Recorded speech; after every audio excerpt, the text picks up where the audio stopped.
భగవద్గీతను ఒక జీవిత మార్గదర్శిగా భావించారు స్వామి వివేకానంద. భగవద్గీతను అధ్యయనం చేయడం ద్వారా ప్రతి ఒక్కరూ తమ జీవితంలో మార్పు తీసుకురావచ్చు అన్నారు స్వామి వివేకానంద.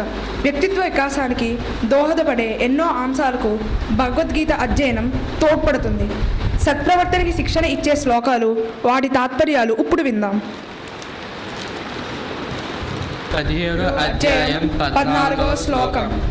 దేవద్విజ గురు ప్రాజ్ఞ పూజనం శౌచమార్జవం బ్రహ్మచర్యమహింసా చ శారీరం తప ఉచ్యతే.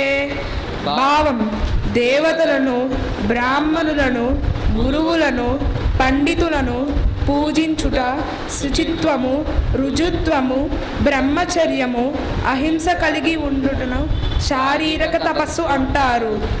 17వ అధ్యాయం 14వ శ్లోకం.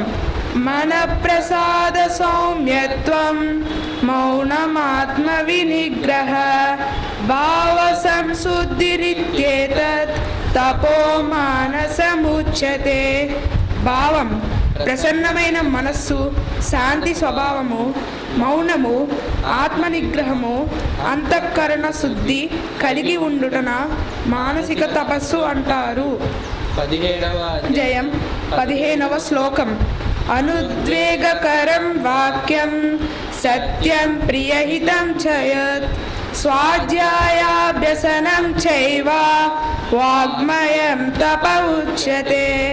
భావం: ఇతరులను నొప్పించినది, సత్యమైనది, ప్రియమైనది, హితకరమైనది సద్గ్రంథములను అభ్యసించుటను వాచిక తపస్సు అంటారు.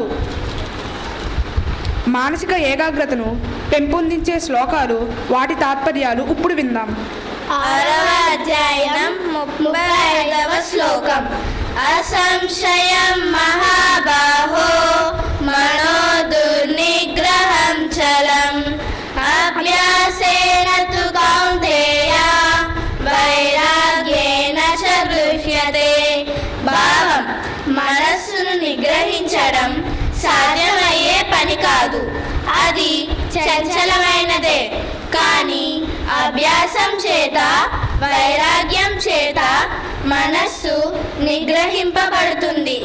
6వ అధ్యాయం 25వ శ్లోకం. శనై శనైరుపరమేత్ బుద్ధ్యా ధృతి గృహీతయా ఆత్మ సంస్థం మనః కృత్వా నకించిదపి చింతయేత్. భావం: ధైర్యం గల బుద్ధి చేత మెల్లమెల్లగా మనస్సును విషయాల నుండి మరలించాలి.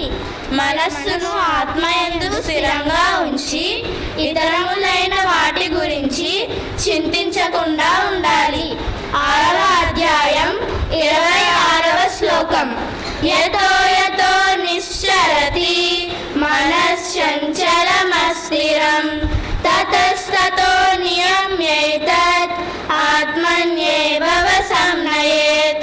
భావం: ఎక్కడెక్కడో తిరుగుతూ ఉంటుంది, ఎక్కడ తిరిగినా అక్కడ నుండి మరలించి తిరిగి ఆత్మయందే తిరుగుతూ ఉండాలి. స్వామి వివేకానందుల వారికి భగవద్గీతలో ప్రీతికరమైన శ్లోకము. 2వ అధ్యాయం 3వ శ్లోకం. క్లైవ్యం మాస్మగమః పార్థ నైతత్వయుపపద్యతే క్షుద్రం హృదయ దౌర్బల్యం త్యక్త్వోత్తిష్ఠ పరం తప. భావం: అర్జున, అధైర్యపడకు, అది నీకు తగదు. నువ్వు శత్రువులను మట్టుపెట్టేవాడివి కదా. లే, నీచమైన హృదయ దౌర్బల్యాన్ని విడిచిపెట్టు. జై శ్రీ రామకృష్ణ.